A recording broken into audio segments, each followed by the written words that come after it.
Game 1 already in the books now for JDG as we continue our LPL Spring 2020 finals. And Top Esports left reeling from the punches right there. They started things off strong, but once it got going, Dagda, there's just nothing they could do. And I felt very worried when I saw the draft that was coming out from JDG. That Yuumi in the bottom side was a big question mark for me, because yes, I know Lumeo has played it, but usually the way that JDG play is getting Loken with this push pressure on bottom side, where they've got a support where they can have that pressure and then work towards Dragons. They'll start to get that ball rolling, and especially for a team that plays so heavily towards top side, having this person who can control the bottom side of the map is uber important for JDG. But even though they fell behind, it didn't really matter. Historically, it has been for them, but it was their last two picks, the Yuumi and Olaf combination, right? So clearly this is something that they had been planning coming in. It's not a style that we typically see out of this team, but it's worked out here for game number 1. But let's talk about Top Esports to start things off, because they began the game with exceptional pace, with exceptional control, and we were saying that it was JDG would be the ones that are smart, that are controlling the game, but it was Top Esports that actually started off with the lead. Top Esports did a great job of punishing, as we said, that bottom side Yuumi pick. They got the advantage on towards the Dragon, and especially when Orin had blown that TP, Zoom not able to get an advantage off of the teleport that they gained for themselves on the top side. I thought that this was going to be all said and done for JDG. Because now Top Esports can get the Dragon, they can go towards Rift Herald because they've got the pushing bottom side of the map. They managed to get towards the Rift Herald, they even get that spectacular kick. I want to have a look back at that Rift Herald play, because that was really the deciding factor in this game. And as you can see here, so you've got the roam already coming up from Jackie Love. So now Top Esports are in this great position where they are able to get the Rift Herald and they're starting to kite back. Their comp does a fantastic job of doing so. But here, this kick from Karsa, where he stops Zoom from this multi-man knockup, completely changed this fight. So Top are able to get into a position where they can then win this fight and start to keep this snowball rolling off the gold lead they got, spread out into this 1-3-1 where they never want to be fighting JDG in this front-to-back style. Honestly, Karsa was Zoom's bane during this game, because we saw that kick there, we saw him chasing to finish off a kill onto Zoom later on into the game as well. And I mean, not the greatest kill that we ever saw, but he managed to get the kill onto Zoom. He was basically the only one that could. But as the game progressed, once we got to the 21-minute mark, bear in mind, Top had like a 5,000 gold lead. They were in complete control of the game, but they tried to force the Baron. And this was the problem that I saw here was, look, Top Esports can kite back here. As long as they don't take the fight, they're fine. But Karsa's missed kick there onto Loken means the misfortune is not delivered in towards Top. They can't kill the AD carry. And now you've got a super late teleport that's coming from 369. So JDG are able to turn this fight in their favor. Instead of Top Esports had been able to just kite back, they don't take the fight. They can use the teleport advantage that 369 has in the bottom lane to put pressure onto that inhibitor turret, where they should have been able to get that bottom inhib, or at least make a play at the Baron off of the next rotation where you can force a 4 versus 5 because you've got Zoom, who's already burnt that teleport. But off of that one missed kick, not being able to get Loken in, it started that snowball back in favor of JDG. Because that's the thing, like, Top had complete and utter control until that moment, and then JDG, I mean, Lyric said it during the cast, as soon as they get control of a game, they do not let go. And after that moment, Top Esports couldn't get anything on the map. They couldn't do anything for themselves.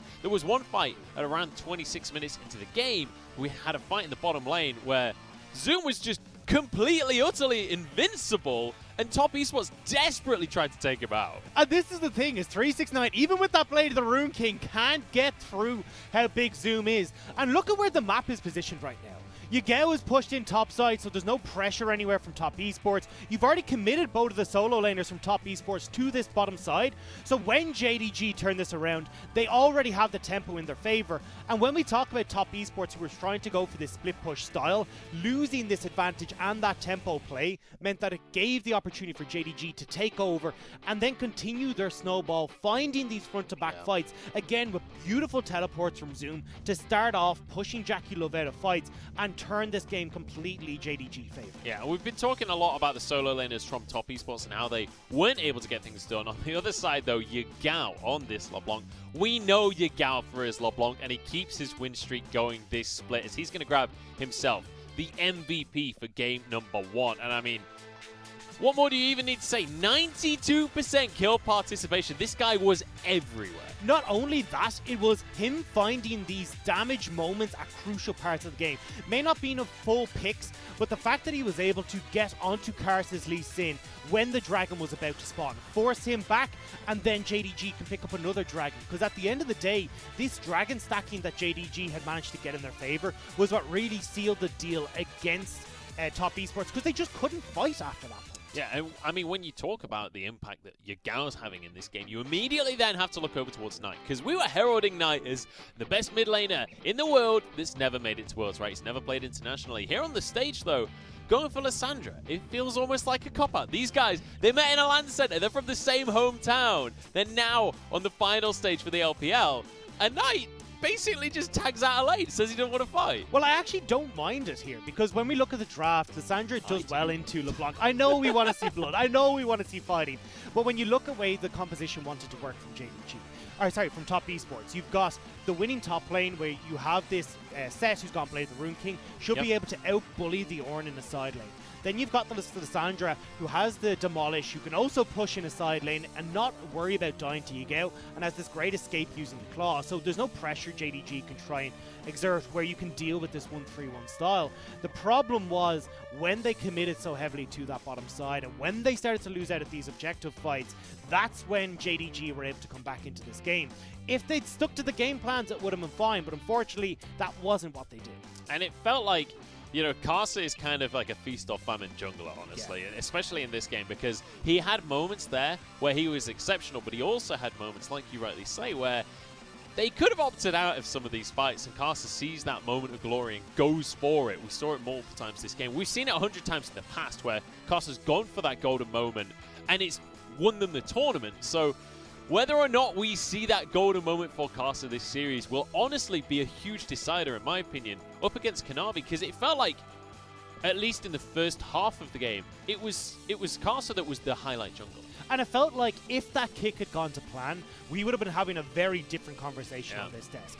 If that kick had managed to send Loken into the squad, they would have been able to pick off Loken. You don't have any consistent damage left on the team. So as long as you can keep JackeyLove safe on Top Esports, keep him away from Yagao's LeBlanc, well, you can just turn that fight in your favor. You get the Baron, and you really start that snowball going. A Baroned up team that was already operating so well and picking off these towers and side lanes would have been unstoppable for JDG, but Top just couldn't find that moment, and that was the moment that timeline split.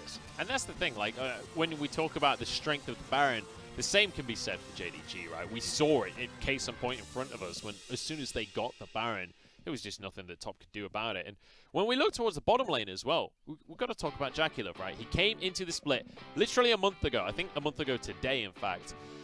He came into this team, he changed things up completely. He changed the fortunes of this team. Honestly, without JackeyLove, I don't think Top Esports would be in the finals here today.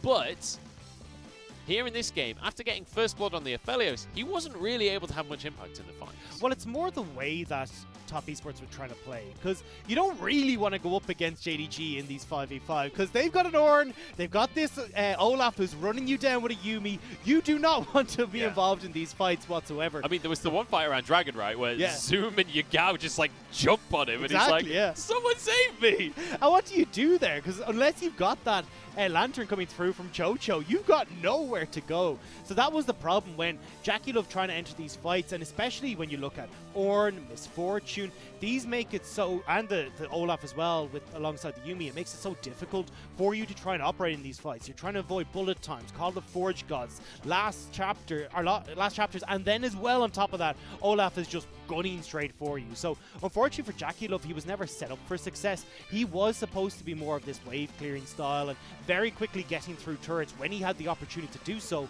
but JDG didn't give them that chance to play. So when we look towards the draft then, is this Aphelios still worthy of being so high on the priority list? And the set as well? Because considering that we saw 369 get a huge lead on that set, he wasn't really able to transition that into much later on into the game. As soon as they started to fall behind, it felt like he lost all of his impact. I would actually not be surprised if Top went for the exact same game plan. I felt like it wasn't the problem with the composition, it wasn't the problem with the way the early game was enacted, it was that late game, that mid game, where they started to make these bad plays and how would we want to address this? Because we take the fight at Baron, okay, we don't get the kick that we want, now we're falling behind. And now we start to opt into a team fight on the bottom side of the map once again, where JDG can respond, because they are the ones with map pressure. It felt like once we got to that mid-game, the tendencies of top, who like to be bloody, like to fight, that overrode what should have been a clean clear-out in just a split pushing style composition. I mean, I would love to see a bit more of a composition that leans into that style a little bit better, that has, I mean, I'd love to see Knight have a bit more damage behind him, because when we saw him on the Syndra in their semi-final against IG, he was able to, even though Rookie had really good laning phases throughout that series, it didn't matter enough. Like, Knight was still able to just pop off on the Syndra in the teamfights and in the skirmishes. I feel like Lissandra doesn't really have that same damage, doesn't really have the same carry potential. And I want to look at the way their bans went. Maybe you do swap it up there, where you get rid of this LeBlanc, because when we look at top esports first bans, Kalista, Varus, Graves, a lot of attention down towards this bottom side of the map. And if you are getting your hands on this Aphelios, I feel like you don't need to ban away some of the likes of this, the Varuses and stuff like that. You can leave them open, or at least if you want to leave open the likes of this Kalista, we know Jackie Love loves his Draven.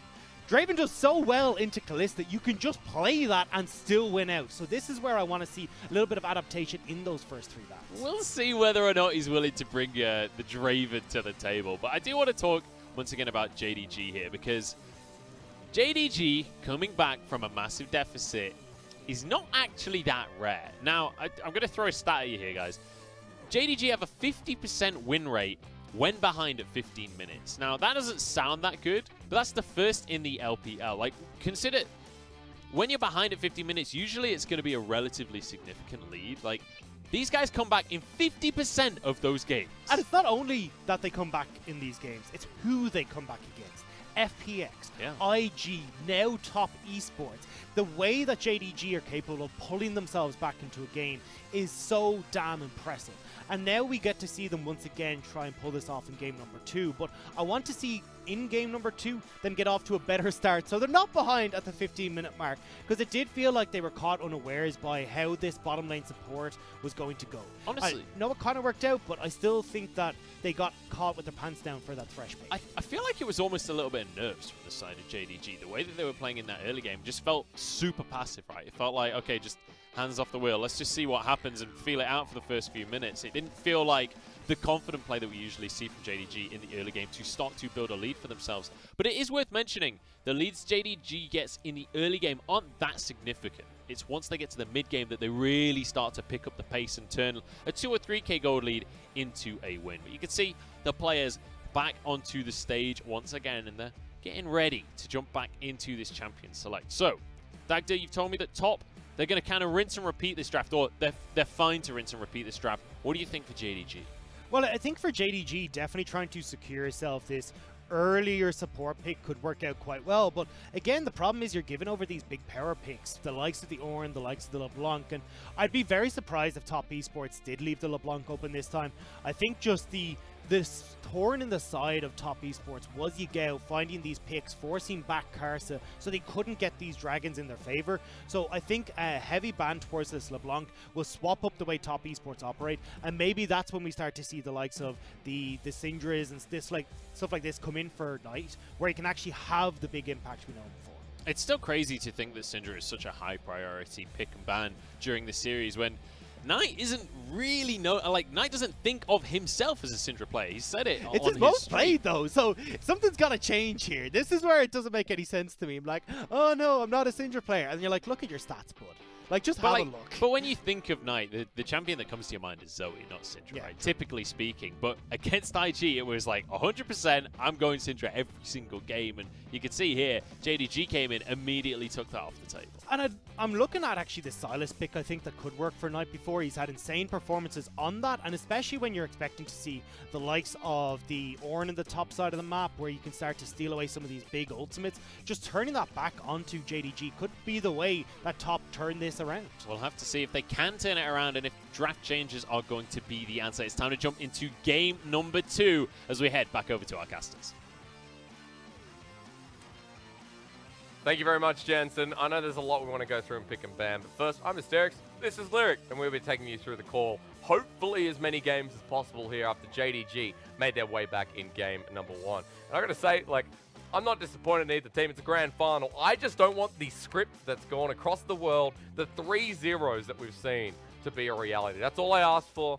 And show me some good League of Legends. I was going to say I might have predicted a 3-0, but I don't want to see a 3-0, right? I want this bloody 5 games. I want the silver scrapes coming out, but we already see adaptation. Right. We already see a lot of difference here, and thank God Yigao's not getting the LeBlanc. No, that's a good adaptation, to use that word once more. We can see a lot of 80 carry band zone, a lot of mid lane mages here, really targeted.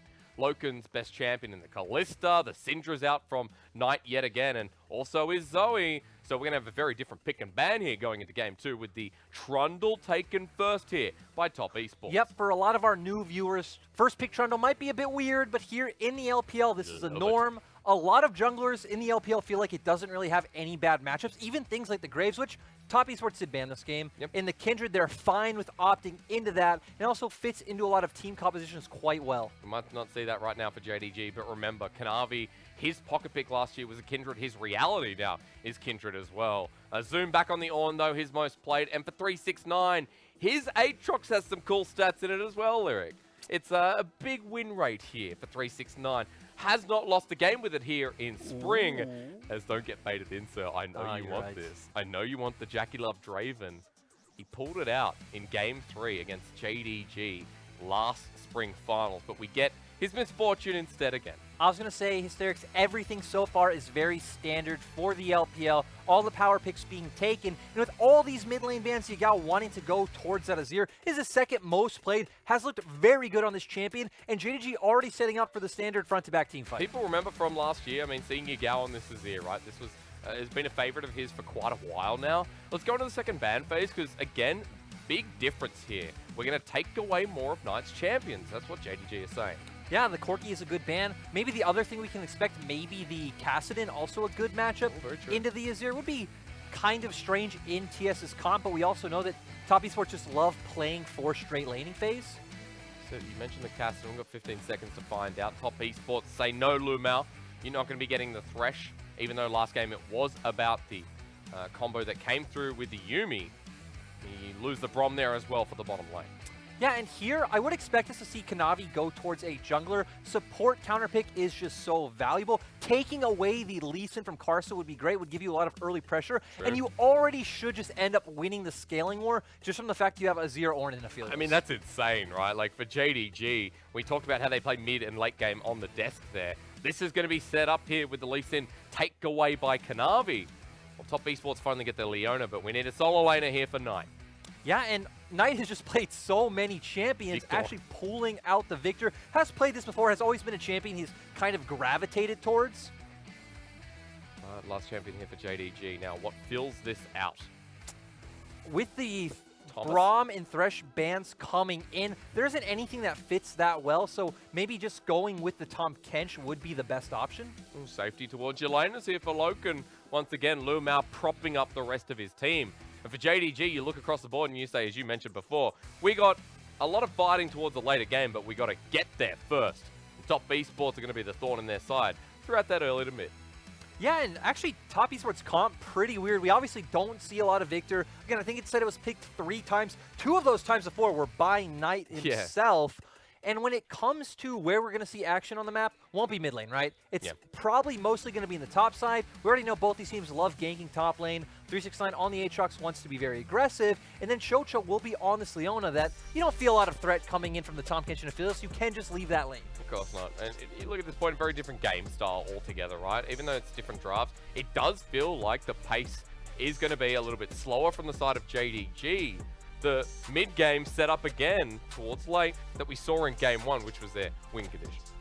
Yeah, it's going to be really interesting to see how these team fights pan out when you do have a lot of disengage options coming in for JDG, and your only true hard engage coming in as that Leona for Chocho. Ladies and gentlemen, we're about to move on to Summoner's Rift yet again. I was so happy because game 1 looked like Top Esports were really bringing the fire. JDG came out of nowhere and surprised us. Going into game number 2, for Top Esports at this point, they need to calm themselves. They've still got Chocho in here for the second game. And we need to see what the reality is for Top Esports. Because at this point, for JDG, they have the momentum on their side, and they have a composition that strikes you as, I guess, very LCK-esque, right? We talk about them being a smart team, a controlled team. When we say those words, people think, LCK. Even though we're in a different region entirely, even though JDG are more than willing to fight. Also, just a very JDG-esque composition coming out with, again, lots of scaling, lots of team fighting. It's Top Esports to stop and shift that momentum. We'll talk about that as we go into the second game. But here in the grand finals, JDG are already one game up. They fought well in the first game to fight their way back into this. The first LPL champion, is it going to be JDG or Top Esports here in 2020 spring? Zoom 加油，期待你继续你的100%胜率。 As we enter Summoner's Rift. Welcome back, ladies and gentlemen. Pleasure to have you here once again. And Yagao with lethal tempo strikes me as a, let's team fight rune for this team fighting comp. We've already talked about there's really not going to be any interactions coming out in this mid lane. Even if Karsa wants to try to go mid, you put down a pillar, well, Yagao's just able to zoom out of there. Sure. Azir does have, you know, a deceiving amount of mobility. And then, again, you even look elsewhere on the map. Okay, you try to go for a pick in the bot lane. Well, you have the Tahm Kench to just devour Aphelios. So really, your only option in this early game is going to be trying to find a kill on Zoom. We know how well Zoom plays out this early game. So playing towards the top side and for Top Esports, I guess, accelerating from there, right? Like we saw in game one where they really accelerated the pace. And I'm going to be honest, that's why Top Esports comp feels very weird to me, because looking at the compositions, it does look like they just get hard outscaled, but you still opt into things like the Victor. Victor needs a lot of time to come online. Yep. And then again, you don't really have a reliable way to follow up from Jackie Love. He's pretty much just going to be all about these bullet times, but you also have a ton of range coming in from JDG, so even locking them down for that's going to be quite hard. I guess when we get towards the mid-late game stage, we'll see. At this point, we're going to have a look across at the runes while mid-laners are butting heads and trading. Note that Knight has gone for the Comet here for the poke that's going to come through lane. And press the attack on our Trundles is becoming more recent as of late. And especially in this matchup where Karsa will be able to win out in early levels, but once Lee Sin hits level 6, you're able to start contesting in that 1v1. So for Kanavi, the name of the game is, hey, you don't necessarily want to match Karsa. You're just fine shadowing your lanes, making sure they get to a good point where, again, we start hitting these Dragon team fights and you're in a strong position. For Karsa, I want to see him look for proactive plays around not only the top lane, but also in the top side jungle. When you set up top lane well, Lyric, I'm going to be keeping that in the back of my mind. Top right now for 369, however, is pushing, and Karsa is towards clearing the bottom side. Currently on his Wolves, has a couple of camps there with the Raptors and the Krugs available, while Kanavi is heading up towards the top side himself. A bit of a safety ward put down by Zoom. But look at where the wave state is. Yeah, but look where Karsa's going. Actually, he's looking towards the mid lane, and Okay. Yagao's pretty low. He has enough mana to shuffle away. Soldier goes out, poke comes through crucially from Knight, in comes Karsa. A flash might have to be burned as Pillar goes up, but is it in time? Matched here, remember, press the attack. 1, 2, and 3. The attack is pressed all right, and into Knight's first blood. Kanavi comes through with the cripple, but almost dies himself. He's at half health, walks away, and there we go. The game starts off the Top Esports side.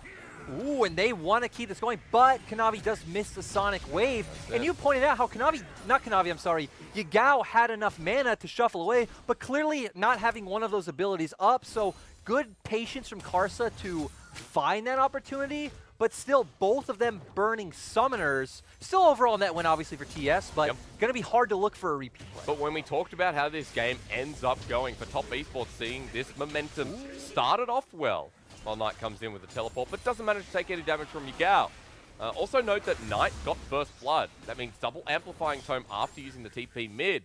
And now the invade starting to come through from Karsa, who burned his flash in the exchange, but is with a CS lead himself. Yep, not having enough gold to upgrade his hex score on the Victor, so instead just opting into 2 amplifying tomes. They are going to be able to steal. Okay. Sir, steal my heart, because we're going to play in the mid lane yet again, 2 versus 2, but into the gravity field. Kanavi now flashing on top of Knight, Sonic Wave, resonating strike doesn't kill him. Yagao trying to finish off the job, but what a pillar! The teleport comes in from Zoom, but now he's stuck in a 1 versus 3 at half health. 369 wants to find him, but Top Esports say, come at me, bro, I'm ready. But now we see in the bot lane, JDG completely abusing that, but still, ignoring this, TS finding themselves in such a great position. We said, okay, they do have scaling elements in their comp, but the name of the game is still accelerating through the top side of the map. We see Karsa invading Raptors. We see him being around in just the nick of time to counter gank. And once again, 2 more kills. Look at Knight. He's feeling great. We see him on more of a champion that once it gets into this mid game can start putting these team fights on his back. It's gonna be massive, but Loken's going to get engaged on underneath turret. Luma has to eat him up. We're looking at top Esports trying to accelerate already with a big 1k gold lead. They get another kill this time towards bottom lane. Jackie Love flushes away, has himself ready to be eaten up by a hungry hippo. And that bottom laner survives. Top Esports with kill number 4. And this is not what you can afford to have happen on the side of JDG. Again, Shocho doesn't even play that much anymore. Again, he did change his support last year. For who didn't know, he used to actually be the AD carry of top Esports. Let's go back to this for a second. Again, we see Yagao being the aggressor here. They don't expect Karsa to still be around the mid lane. Of course, Karsa is, so Kanavi getting pulled into that gravity field, and now they just don't have enough damage to finish Knight off, and it is heartbreaking. It's like the only way out of that point is in, and that pillar was gorgeous. It was absolutely amazing, and when we've seen top Esports look their best, it's when Karsa is mechanically performing. But this is just like game 1, right? So we want to see more from top Esports. We want to see them continue to accelerate, because yes, 369, the person who roamed on down, is undefeated on this Aatrox as well. And speaking of this Aatrox, I love the way he's playing this matchup. You see a lot of Aatrox just kind of blindly push the wave into tower, but if you really want to get the most out of this matchup, it's about not even necessarily freezing the wave, but zoning Ornn off the minion, saying, hey, I punish you in this straight up 1v1, and we see 369 doing an amazing job of that. Yeah, already with about a 14 CS lead up in that top lane. Note just rehabilitating what... Rehabilitate, you know what I mean. What's my word I'm looking for? I am looking towards what has just happened. Maybe I'll pause, because Lumao says, what can fit into my mouth right now? Karsa's club is a little bit too big, and he's got a level lead. Plus, it is a PTA Trundle who has been pretty helpful here for the early game of top Esports. But again, 2k gold lead, top Esports. Accelerating? 369. He has the World Ender. I'm not sure. Really not sure about Kanavi's influence. Well, and let's even take a step back. That was so weird from Lumao, where we see Kanavi is clearing Krugs, and Lumao going to blindly walk into River. So greedy. They're trying to put some pressure on a TS, but of course they aren't able to do anything. And I mean, this is what we expect from JDG, right? They don't... Actually, it's a bit different, where I was going to say we don't expect them to look for ganks. They have looked for ganks this game. They just haven't worked out. They've gotten to a point where they're like, okay, maybe we should do something. Because at this point, maybe not going so good. Onto Lumao, it's going to be the cleanse used immediately here. Conqueror picked up by Loken after the trade. But Karsa's here on the bottom side. Kanavi spots him out. Both jungles level 5 while the Emperor's divide into Zoom saying kaboom. Right down onto Knight, 1 versus 2. The knockup comes through, and JDG come together. And so does the bottom lane of top Esports. So a 1-for-1 trade. Dragon resets. So much happening on the map, and actually this is a huge win for TS, where 369 just got to stay in the top lane, and they ended up 1-for-1 on the map. Zoom gonna miss some CS, and I love this from 369, going to the brush, trying to zone him out, but still, this is also what we know Zoom for, right? He's gonna be the top laner that moves first, looks for these advantages, but man, look at that CS. This is interesting though, Lyric. Because this early game that was controlled by top Esports, yet again, JDG find that small opening. And the shutdown, the bounty rather, that was on Knight has been taken away by Yagao. So this Azir is now in a much better position than he was 2 minutes ago. Ooh, and JDG are here first. We see Jackie Love and Chocho at the base. Caster's going to have to deal with 2 people for now. 369 in with the flank, the World Ender there. Loken, which way can he go? Into the mouth of Lumao, but he's dead now as well. The back of the pit. 369 is tearing Loken apart. Over the wall, he'll find himself while Kanavi now joins the play. 369 running away from 3 people. The kick backwards means he's into the waiting arms of Yagao and Zoom. And JDG again find that same window. But JDG should find the window. They were there first, so TS being able to pick up any kills is actually absolutely amazing. They didn't know that 369 was there. Neither team going to be able to start up Herald now. Like you said, at least JDG did end up on the better side of the kill trade. If we're looking at delaying these objectives, delaying these trades, for JDG with the way the game started, I mean, that has to be, positivity. At this point, though, while I go back into reality, top Esports, that 2k gold lead, although a little bit less, still exists. But mainly for Jackie Love. He has a 20 CS lead in that bottom lane. He has a BF Sword Berserker Greaves. Knight still has that same 2 kills he started off the game with, and 369 has 2 in the back pocket as well with that CS lead. So Again, Top Esports controlling. you are ahead everywhere where you want to be. All of your carries having more gold than the opponents. And we said, okay, Top Esports do have the Leona, but their engage is going to be quite hard into the tools that JDG has. Yep. But when you're ahead, you have tempo, you're able to get on the objective first. You know, it's a great engage just being able to make the enemy walk right into you. So much easier with Caster's Pillar there as well. While Rift Herald's getting started up here on the top side, JDG turn their attention to the Infernal, which will be the first dragon of the game. The one that was previously started up by Caster when he roamed toward the bottom side. So Knight now moving to the top side of the map. 369 is sitting mid against Zoom again. Yeah, but with the Ocean Drake coming up, we now know we're either going to get a Mountain or Wind Soul. So, again, the Mountain Soul will benefit both teams greatly, but Wind Soul's always a bit of a disappointment. You reckon this is going to turn into anything? I don't No. think so. 2 There you pillars go. there. That's kind of the other thing as well with an Ord. Caster can kind of screw his team up if he doesn't put this pillar nicely. That is true, but again, Zoom on the Ornn. He's looked so good at this champion, and JDG really one of the, not even one of, pretty much the only team to prioritize this Ornn. Yeah. So again, We've moved away, haven't we? yeah, no. We've really gone the opposite direction. Top laners don't have the word Ornn in the menu. Set, Senna, Ornn, all these picks that you might watch other regions and say, hey, where are these champions in LPL? We're like, hey, we want to win lane. Dude, you said Senna and I thought, thank God, we don't have Senna in here. The most boring champion to watch, I gotta say, is Senna. And glad not to see her here. We're in the Aphelios, we're still with the Misfortune. Just a bit of a check-in here while we did see action across the map multiple minutes ago. We have gone back to farming our waves and pretty much gone back to seeing what can be abused. Right now, it's clearing out the bottom wave, getting good back timers here. For someone like Jackie Love, who now should be Essence Reaver picked up. Ooh, close. Caulfield's Warhammer, so almost there. But still, we're at a point now where, as Karsa, you can play aggressive around both sides of the map. You should just win out, whether it's a 2v2 on top side or 3v3 in the bottom half of the map, that you have so many options available. And again, this is typically where we wouldn't expect to see too much action going on. There is no neutral objective up. Breaking down a lot of these turrets is going to be quite hard when you have a Victor in the mid lane. You can't really dive side lanes, but we can still see invades coming out from Karsa. You saw Caster before. I mean, he's making the same move, right? To pull you up on that point. Caster has been here on blue buff spawn twice now. So they are exerting that advantage, but this time JDG have matched. Yeah, and we need to realize that both teams' top laners do have TP, so if a fight does start, can be a full-on 5v5. Especially if Jackie Love wants to keep pushing this advantage. Here the poke comes through, but Cho and Knight just over the wall with the help of the Blast Cone. They have bottom side control with Vision there, at least partway through the mid lane for Top Esports. So they say now's as good a time as any. Let's drop the Rift Herald. Let's go. Yeah, so they should be able to pick this up. They do have all members here, but JDG matching. If you're JDG, you probably aren't looking for an engage here, right? You just want to keep buying time scaling up. Bullet time comes through, though. You say that, but maybe Top Esports are. Turret's very low. They're trying to push them away from this one. They're sticking around for the next wave.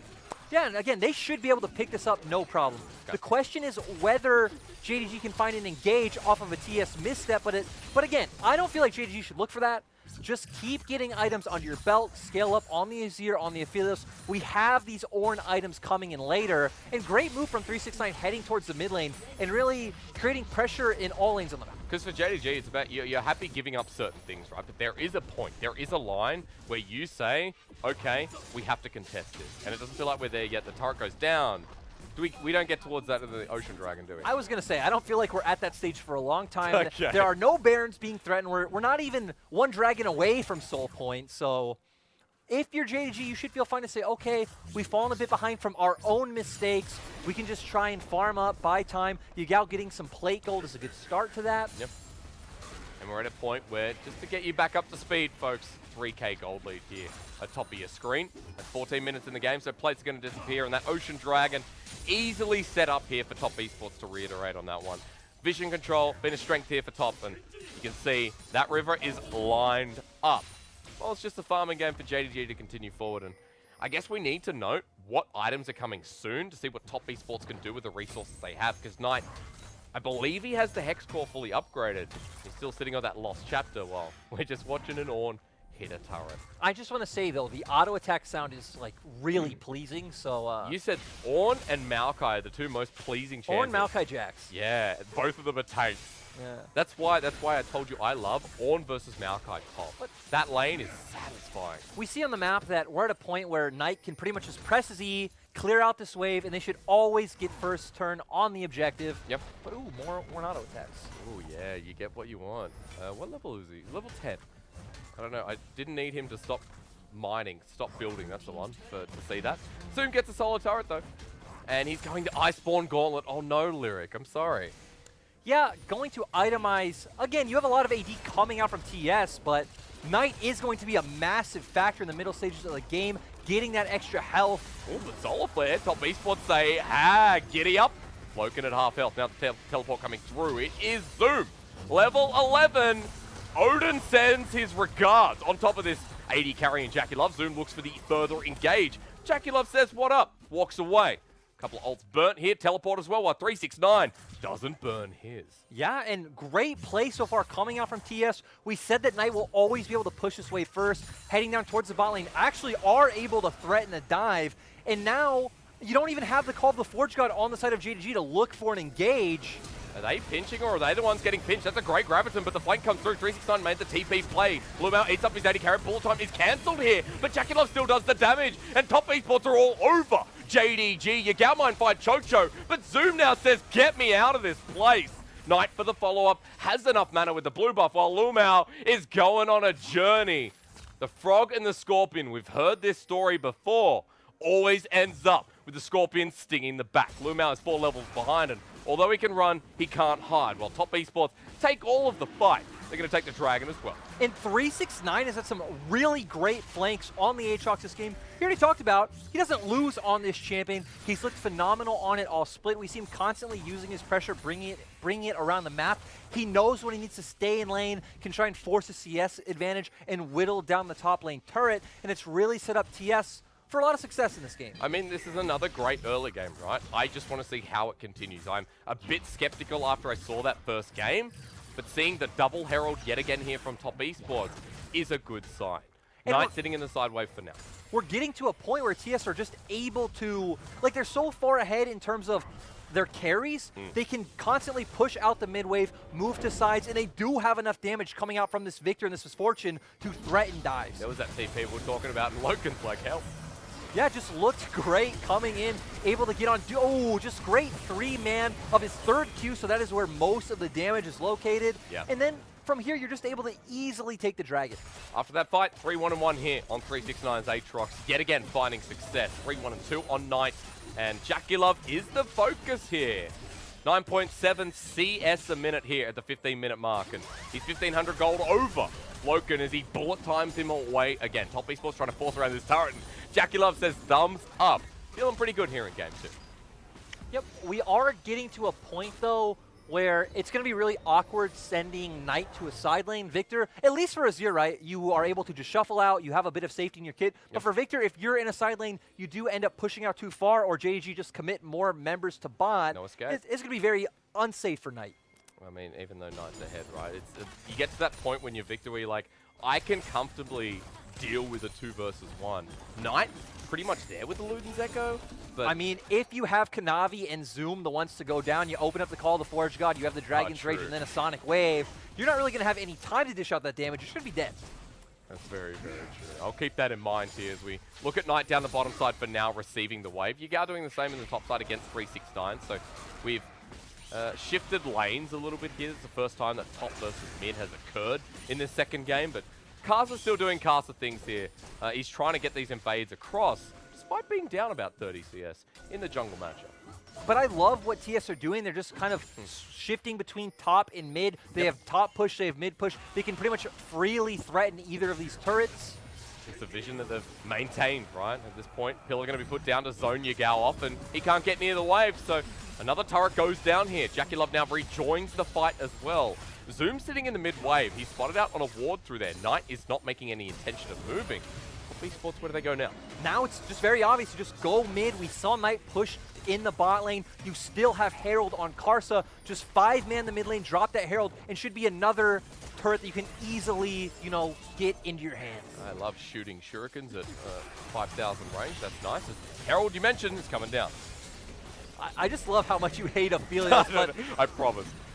But here it comes. It's going to be a very easy turret for them to secure. Ooh, Lumao. It is a good pillar. The Zenith Blade comes into bullet time, but it's onto a stasis target. Here comes Call the Forge God, finding a two-man knockup, including the Herald with the TP around the side. That's your gal. That Azir has the flank with the ulti, but no flash. So he TPs in after the trade goes sideways. Overall, still a mistake by JDG Hysterics. You know TS are guaranteed taking that turret anyway. Lumao stepping too far forward, and you need to commit a TP. Not what you want as JDG. We have TP on Knight, no TP on your gal, right? So now the advantage opens up for Top Esports yet again. Yeah, now we can see Top Esports being the team that can try and force. We expect around Dragon. Dragon's going to be up in 1 minute. Have Knight on the opposite side of the map. Have 369 bot. And okay, you can have Zoom be the one to match 369. But at the same time, then you blow that TP, and we're in the same place where Top Esports still have TP advantage. I like that. Robo Colonel is saying Top Esports here, 72%. He's saying Top Esports are holding all the cards, and he'd be right at this point. Again, a bit of a gold intake for you. 4K here for Top Esports at 20 minutes. A Mountain Salt. That's what's coming up this game. 40 seconds till our first. Mountain Dragon comes onto Summoner's Rift, and 369 has once again started matching Zoom. Yeah, and it doesn't feel like we're at the point where JDG should look to contest the next Dragon. We don't have 2 items on the Aphelios. We don't have 2 items on the Azir either. I think you just give that one up. We're really waiting for these 2, 2.5, 3 item power spikes to where JDG really want to start coming into their own. We're away from that, right? We've got Zoom, who's 2 items strong with the ornaments now coming through, level 13 on the Ornn. But we're still at 1.5 for Yagao, still at 1 3/4 for Loken. While Yagao sits in the side wave, Top Esports group on up yet again for the Dragon. And you can see Knight playing it super safe towards that top side while this is going on. Still great from JDG just knowing, hey, we need to give up this Dragon. We're going to get some vision top side, so no sneaky Baron shenanigans can happen. And again, they buy more time for themselves. And now I want to see what can Top Esports do on the map when, again, we don't have any more outer turrets. We don't really have any more neutrals. You can try to force something like a Baron, but guess what? JDG didn't commit that Ornn TP, so again, they'll still be able to try to match. Just going back to your point, hang on.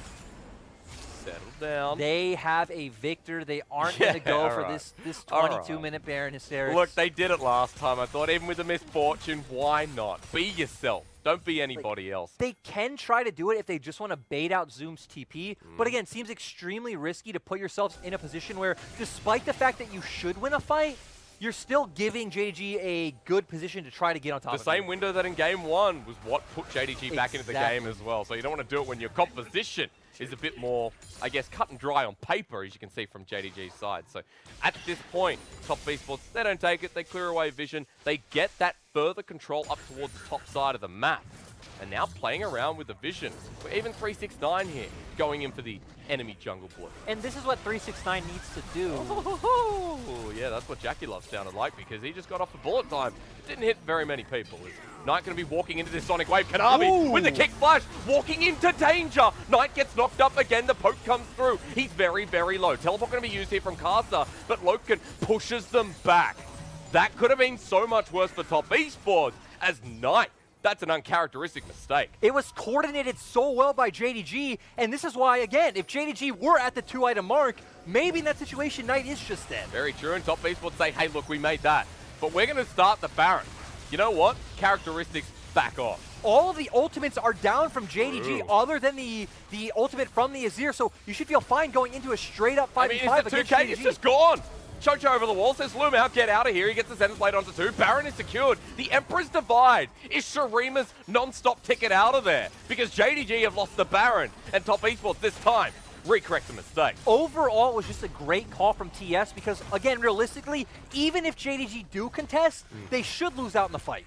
Okay. 5K gold lead. Lyric. I don't want to say anything, but the Baron buff last game used by JDG was massive. This time it's in Top Esports' hands. And they've got very powerful members in the side lanes we talked about earlier to utilize. And exactly, because Aatrox against Ornn in a side lane isn't a matchup where you really have any turret threat without those Baron minions, so he can now stay, put a lot of pressure onto Zoom. And once again, JDG need to look to they're going to have to give up one of the side lanes and say, hey, we need a full-on commit in the mid lane, but 369 still able to rotate first. Again, things are just looking so great for TS. He's got Death Stance as well, so 2 items, and remember Death Stance here in 10.7, so it has those tankier stats and favors melee users at this point as well. He's got a level advantage too over the Ornn. And Top Esports are playing with pressure. They get the mid wave pushed up and now looking to rotate and matching 369, where Zoom isn't going to be able to clear this wave. Everyone from top now grouped up, and this should just be going down. No, and I love this from TS, constantly hovering towards one side of the map, not giving JDG those windows to try and force an engage. Full time comes through again, though, and Yagao has to shuffle out of there. Pillar set up, and JackeyLove right now using that ult consistently to zone away. Loken sticking under turret. I don't think that's going to be the move. 369 draws the attention of Kanavi meanwhile, and he's still pretty healthy to go again. And they do not have the damage to take down 369. You already mentioned Death Dance now giving that 30 armor, so going to be really useful against Kanavi's Lee Sin. Also gives magic resist as well. But so Yagao. Yep. But yeah, TS feel fine, just continues out. We do see Karsa heading up towards the top side, going to get that wave stacking. Now we're going to see all of TS rotate over, and I want to see 369 head up as well since he doesn't have that TP. They forced early, they pushed themselves in the style that the composition would really deserve, I guess. And Top Esports are now reaping the rewards. Last set of turret on the map going to be taken down towards the top side. All 4 members can now back away. They don't break the base, but they push this gold lead to close to 7,000 here at 26 minutes in the game. Still, I love this from TS. We talked about how their shot calling in their mid and late game macro has improved so much. We saw in that situation just pushing out mid and bot at the same time, both members heading up one lane and now getting great resets heading into this dragon. And again, they're having such big item advantages. We now see Knight picking up the Void Staff, so going to do a lot of damage to members like Zoom. And TS should feel fine just to force this fight. I mean, we've got the Dragon coming up at the very least in 5 seconds, and then they'll be on Soul Point with the Baron buff still available to help push out the mid wave. Now disappearing in 3 seconds means that they can neutralize here. JDG have to walk in on their turf.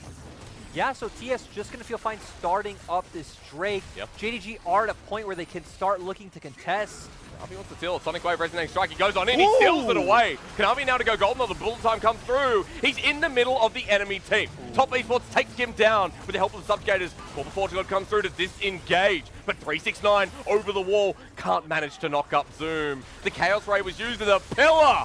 Oh, Zoom hates that pillar now. JackeyLove runs forward, gets poked on now, but 369 is still here. Lumel eats up his 80 carry, but it's 2 versus the world. Loken gets 1 underneath the turret. The Emperor's Divide comes through, and Yagao starts hitting away. Loken pokes over the wall, and Chocha only just survives.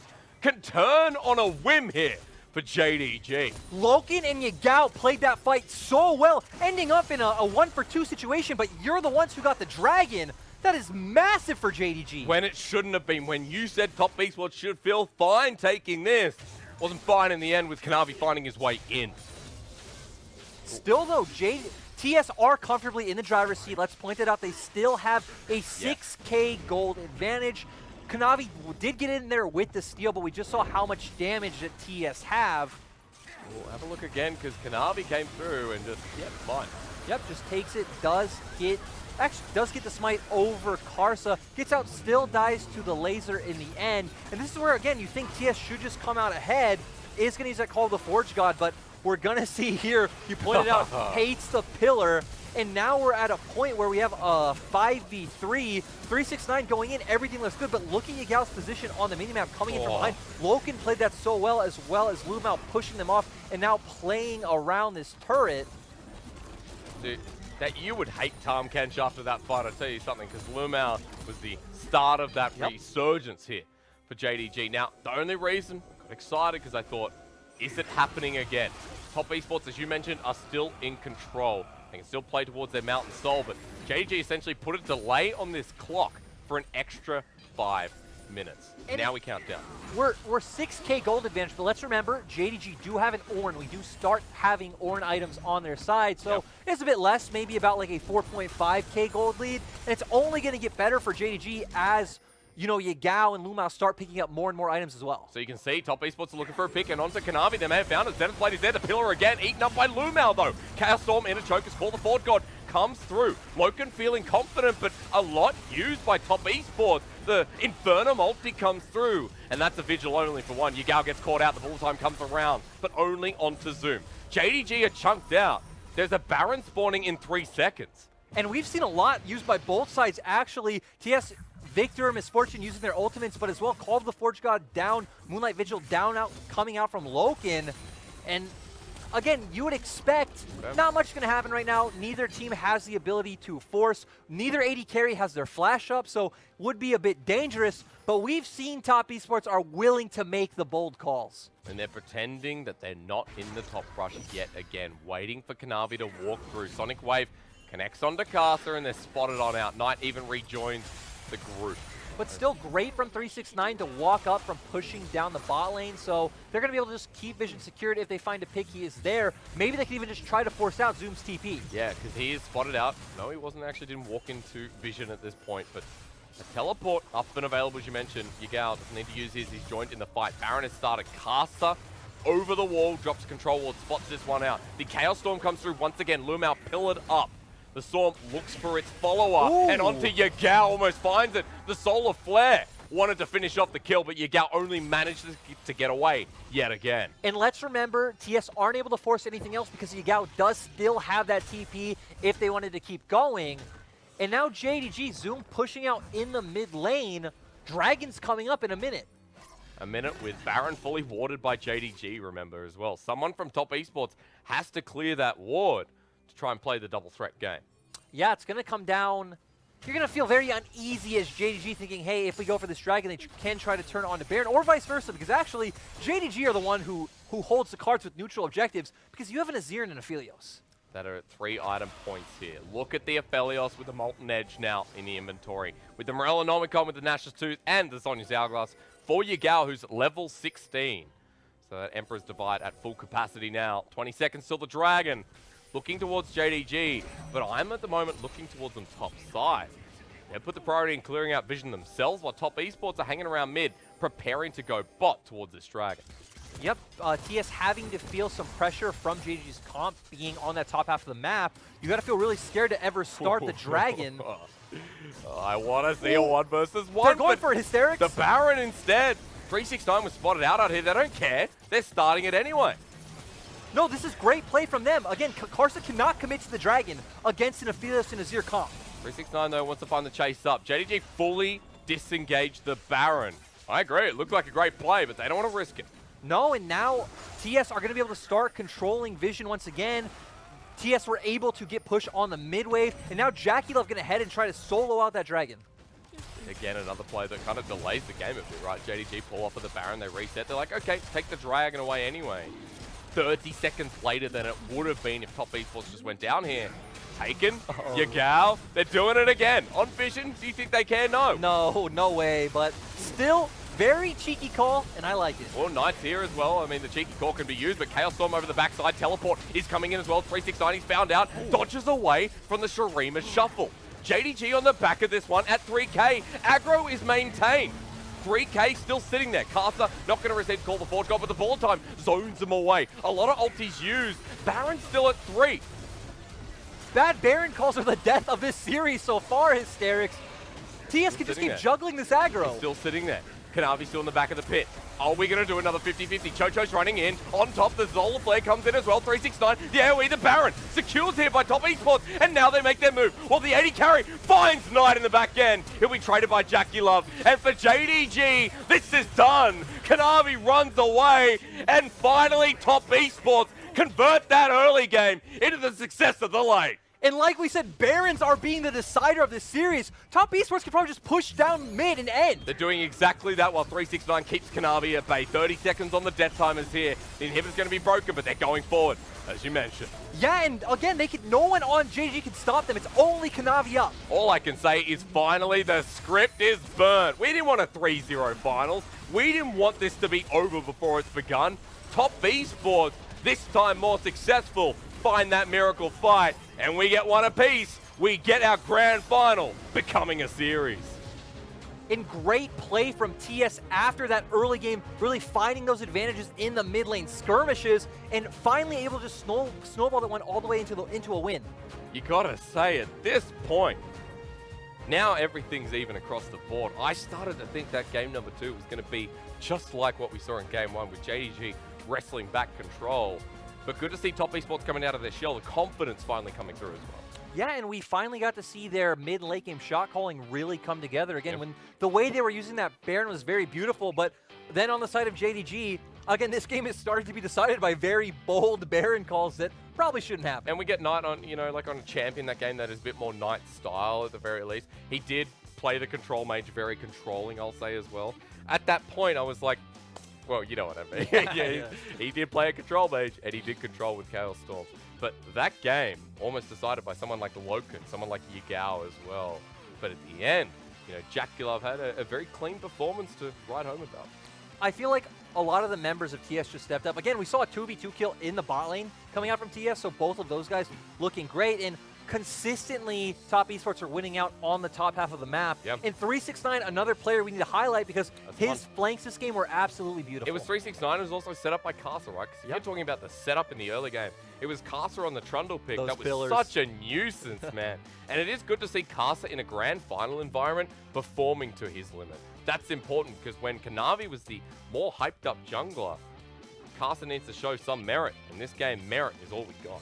And the interesting thing is we have the best jungler from LPL last year against what is the current best jungler of LPL. MVP. And again, right now, teams are sitting at 1-1, so great job from TS showing that they can bounce back from a defeat in a final. And again, now it opens up for JDG. Where do you go from here? Yeah, because their composition, we talked about it, there was a lot of late game scaling, but they had to succeed. What's the word I'm looking for? They had to concede. Yeah, there you go. Obviously, I don't know English too well. I apologize. They had to give up a lot of Concede was right. Yeah, I just doubted myself. They had to concede a lot of objectives in the early game, and they conceded so much. We got to the point where they were getting into their element, but Top Esports was still on top of theirs. Like, great example, you know, the pillars to set up, and 369 as the flankers we mentioned. Well, let's remember, JDG only had to start conceding everything because they fell so far behind through that mid lane skirmish where, again, Carson did such a great job of counter ganking. Then we just saw TS do such a good job of transferring that pressure on the map. And again, JackeyLove and Chocho able to find their own advantages. I mean, JackeyLove and Chocho throughout this series has been, you know, pretty decent, right? Like throughout the game 1 when we saw Top Esports, it was Casa making a bit of a mistake. It was through the Baron fight up topside that JDG netted the advantage. This game wasn't the same. And it is good to say that we're one apiece, right?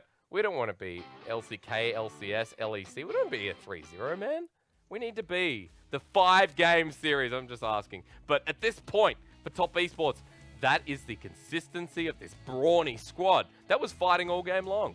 Yeah, they look great. And going back to a point you just made, what is that famous saying that, you know, pressure creates diamonds, Hysteric? So we want the 5 games. We want, again, we have 2 world championships here in the LPL. So the more games, the better, just leading up for even more exciting international events later in the year. Do you know what the trend is here, though, in the grand final so far? If you find your undefeated champion, you win. Your Gals LeBlanc, 369's Aatrox.